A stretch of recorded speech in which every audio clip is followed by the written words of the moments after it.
Welcome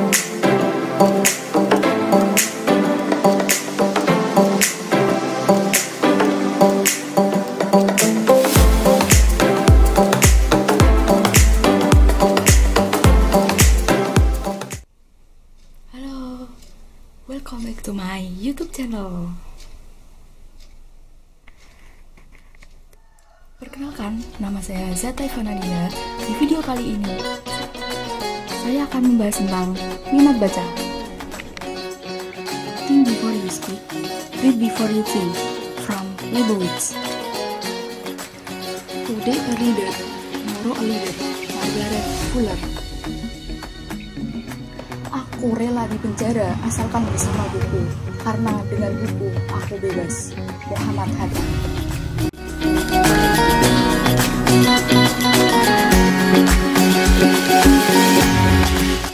Menurut The World Most Literate Study tahun 2016 oleh Central Connecticut State University, Indonesia dinyatakan menduduki peringkat ke-60 dari 61 negara soal minat baca.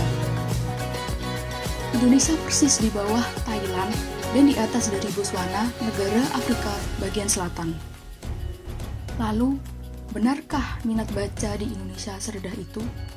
Inilah 5 penyebab kurangnya minat baca di Indonesia. Faktor pertama, lingkungan sekitar.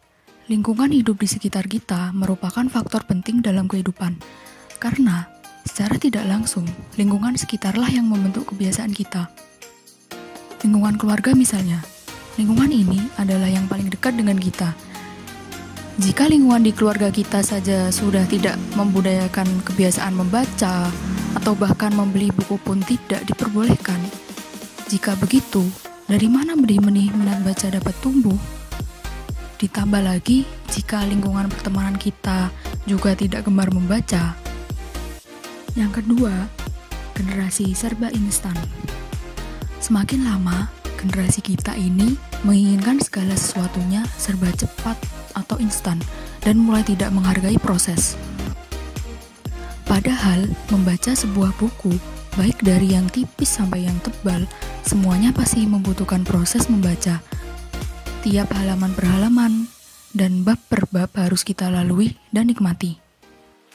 Namun, bagian membaca inilah yang sulit untuk dilakukan dan dinikmati para generasi Z zaman sekarang ini. Faktor ketiga, gadget.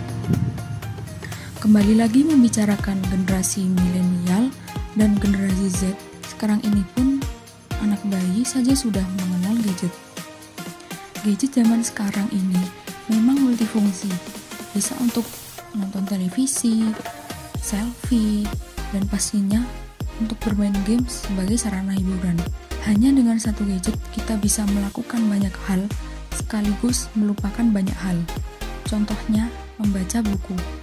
Faktor keempat, game online dan sosial media. Game online ataupun aplikasi di dalam gadget sekarang ini seperti Instagram, Facebook, atau aplikasi hiburan seperti Musical.ly hingga TikTok sekarang ini memang sedang marak di dunia maya. Baik anak kecil sampai orang dewasa menggunakan aplikasi tersebut hampir setiap hari, dan lebih parahnya, banyak dari mereka yang menjadi kecanduan. Kalau sudah di tahap kecanduan yang tidak baik, kedua tangan mereka setiap harinya sibuk untuk bermain.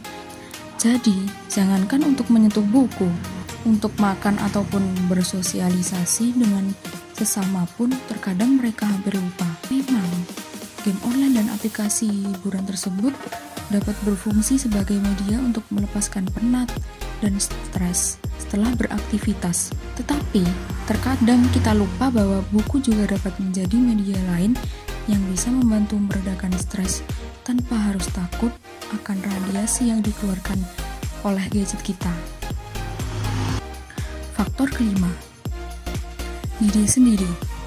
Selain lingkungan dan teknologi canggih yang semakin menjauhkan kebiasaan kita dari membaca, ada faktor lain yang sebenarnya paling kuat dan menentukan tindakan kita, yaitu niat dalam diri kita sendiri. Jika di dalam diri sendiri saja kita tidak memiliki ketertarikan dalam membaca, maka jangankan membaca buku, menyentuh atau mendengar judul buku saja mungkin rasanya sudah malas dan mengantuk. Maka dari itu, bibit-bibit minat baca sudah seharusnya ditanamkan sedari kita kecil. Karena sesungguhnya, semuanya akan kembali lagi kepada diri kita. Apakah kita memiliki niat untuk membaca atau tidak? Karena jika sudah tidak memiliki niat, pasti juga sudah tidak berminat. Cuma perlu satu buku untuk jatuh cinta pada membaca. Cari buku itu, mari jatuh cinta. Najwa Shihab, Duta Baca Indonesia. Sekian video dari saya, semoga bermanfaat. Dan jangan lupa membaca.